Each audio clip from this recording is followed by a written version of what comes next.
Dear students, अब refraction के हम वो केस स्टडी करेंगे जिसमें लाइट के जो पाथ, लाइट रे के प्रोपगेशन के जो पाथ होते हैं वो कहाँ कहाँ हमको डेविएट करते हुए मिलेंगे, यानी कि चेंज होते हुए मिलेंगे, या कहाँ कहाँ पे चेंज होते हुए नहीं मिलेंगे। तो पहला केस अगर देखें dear students,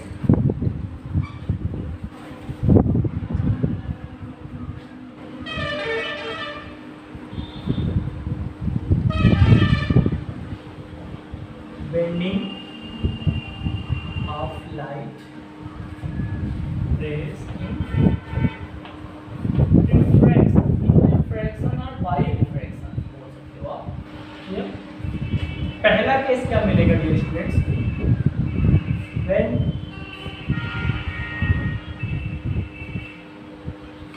n1 denser to rarer, denser to rarer अगर लाइट हमारी मूव कर रही है डियर स्टूडेंट्स, नॉर्मल ड्रॉ कर लेंगे।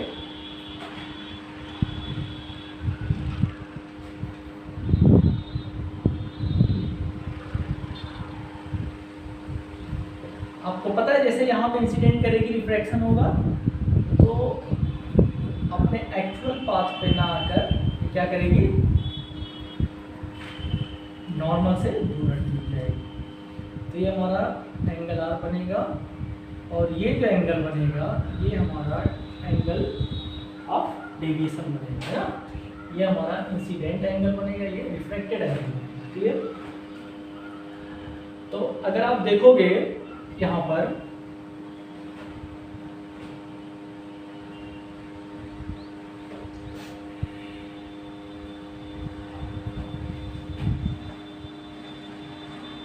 ये नॉर्मल से क्या हो रही है, ये नॉर्मल हमारा है, इसको ऐसे स्ट्रेट ड्रॉ कर लेते हैं, है ना।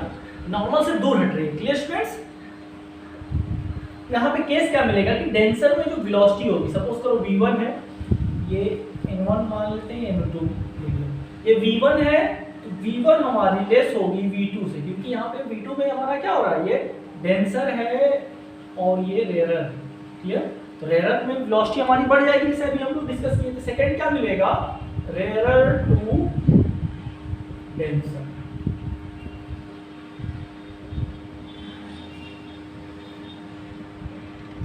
रेयरर टू डेंसर जब हम लेके जाएंगे डियर स्टूडेंट्स, तो नॉर्मल की तरफ ये मुड़ जाएगी, आई होगा, इसको जाना चाहिए था ऐसे, लेकिन ये मुड़ गया, है ना।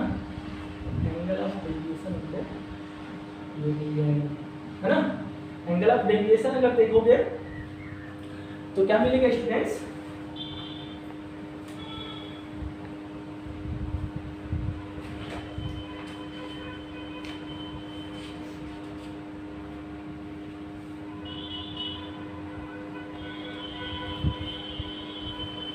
यहाँ पे हमको मिल जाएगा angle i minus angle r. Clear. इस आई में से आर का माइनस कर देंगे तो ये मिल जाएगा, क्योंकि ये पूरा इक्वल होना चाहिए हमारा आर के, लेकिन आई के, इसमें से आर को अगर हम माइनस करेंगे तब जाके हमको ये मिलेगा। क्लियर। तो एंगल ऑफ डेविएशन इस तरह का मिलेगा। यहाँ पे हमको ध्यान क्या देना है स्टूडेंट्स, मेन बात हमारी कि जब यहाँ पे आप देखोगे तो ये रेयरर मीडियम था, है ना। रेयरर यानी कि वेलोसिटी यहाँ पे ज़्यादा होगी v2 के कंपैरिजन में। तो आप देखोगे कि यहाँ पे वेलोसिटी ज़्यादा थी, तेजी से आया, जैसे आप जा रहे हो सामने भीड़ आ जा रही हो तो आप स्लो हो गए, है ना। तो भीड़ यहाँ पे मिलेगा, स्लो हो गए तो आप थोड़े कम एरिया में भागने की कोशिश करो, तो ये नॉर्मल की तरफ ऐसे ये मुड़ जा रही है। क्लियर। ये दो केस हमको मिलेंगे, रेयरर टू डेंसर और डेंसर टू रेयरर, जहाँ पे लाइट के पाथ हमारे क्या होते हैं, डेविएट हो जाते हैं। क्लियर। जिसकी वजह से हमको जो घटनाएं हम लोग डिस्कस किए थे वो देखने को मिलता है।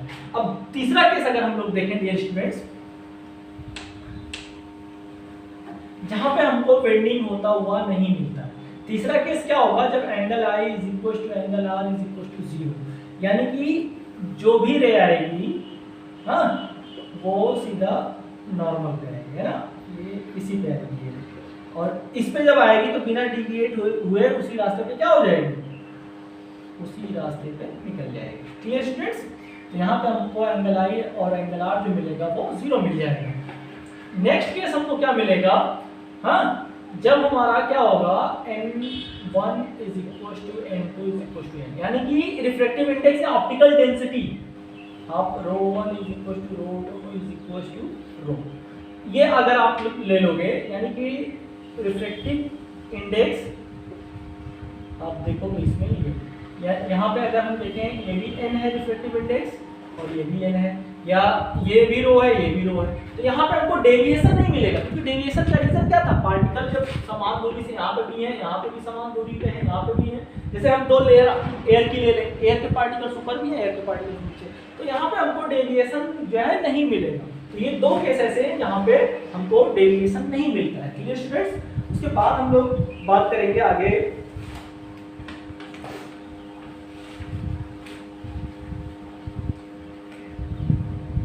स्टूडेंट्स, हम लोग बात करते हैं लॉज ऑफ रिफ्रैक्शन की। इसको प्रॉपर तरीके से आप लोग बना लीजिएगा डायग्राम के साथ।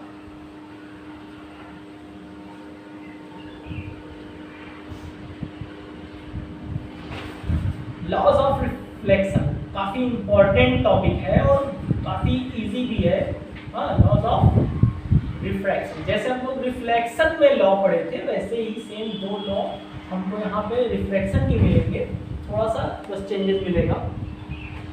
तो रिफ्रैक्शन के लिए हम लोग बात करते हैं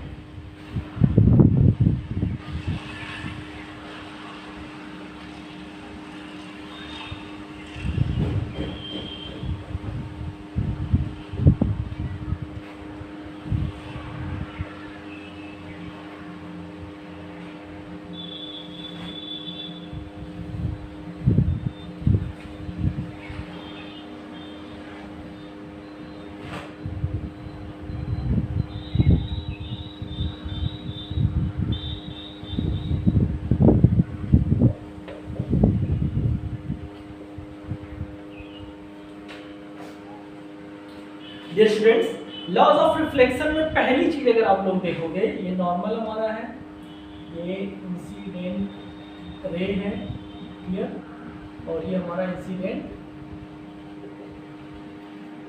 पॉइंट है, और ये हमारी रिफ्रैक्टेड रे, क्लियर। तो पहला लॉ आपको क्या मिलेगा, इंसिडेंट रे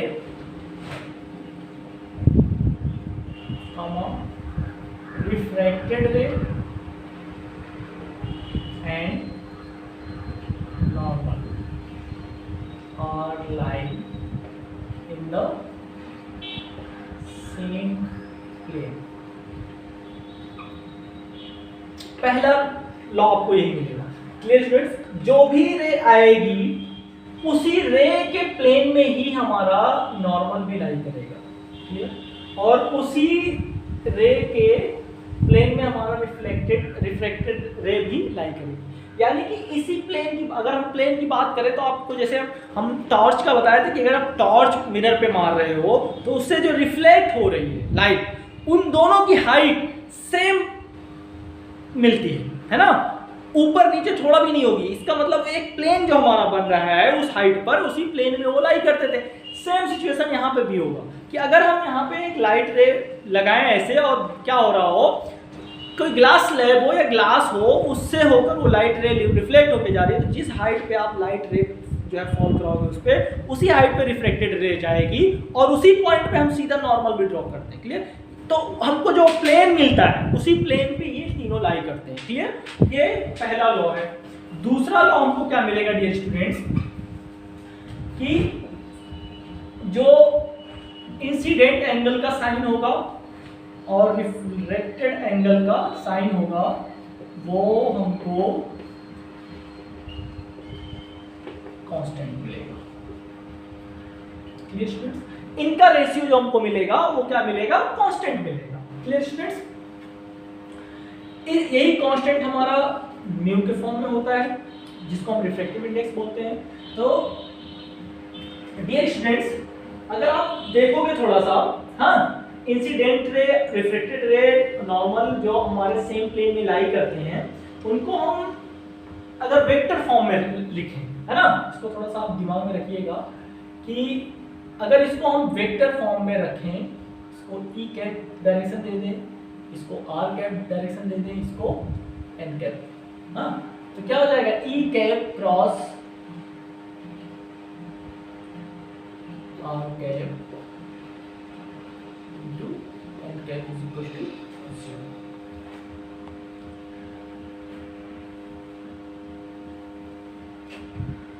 ई क्रॉस एन आर, क्लियर। जैसे ई क्रॉस एन आर अगर सेम प्लेन में है तो ये इनका जो प्रोडक्ट हमको मिलेगा ये वेक्टर प्रोडक्ट इसके साथ है और उसके बाद डॉट प्रोडक्ट है इसके आर के साथ, है ना। तो इसको अगर ई डायरेक्शन मान लें, इसका आर डायरेक्शन मान लें और इसका एन डायरेक्शन मान लें और तीनों एक ही प्लेन में लाई कर रहे हैं तो हमको क्या मिलेगा ई क्रॉस एन, हमको क्या मिलता है ई एन साइन थीटा मिलता है, क्लियर। और उसके बाद उसके साथ जब हम आर के साथ डॉट प्रोडक्ट लेंगे तो हमारा क्या हो जाएगा e n r cos theta हो जाएगा। तो cos 90 हमारा क्या करेगा r के साथ आपका जो n मिलेगा वो क्या मिलेगा, ये इस प्लेन के साथ हमारा 90 बना रहा है ना, ये आपका वेक्टर फॉर्म मिलेगा, क्लियर स्टूडेंट्स। जो वेक्टर फॉर्म आप देखोगे हाँ n कैप e कैप और r कैप ये हमारा वेक्टर प्रोडक्ट दिखाएगा हाँ, और उसको जब डॉट प्रोडक्ट r के साथ लेंगे तो वो हमको 0 दे देगा। उसके बाद the product of reflective index and sine of angle of incident at a point in a medium is constant. हां, तो अगर हम रिफ्लेक्टिव इंडेक्स इसको ले रहे हैं तो ये हमारा μ1 sin i is equal to μ2 sin i1, इसको r1 मान लेते हैं। ये हमको कांस्टेंट मिलेंगे, इनका प्रोडक्ट अगर देखोगे आप, है ना। और इसको अगर आप प्रोडक्ट फॉर्म में लिखोगे तो ये हमारा मिलेगा E cap into N vector product हाँ मॉड में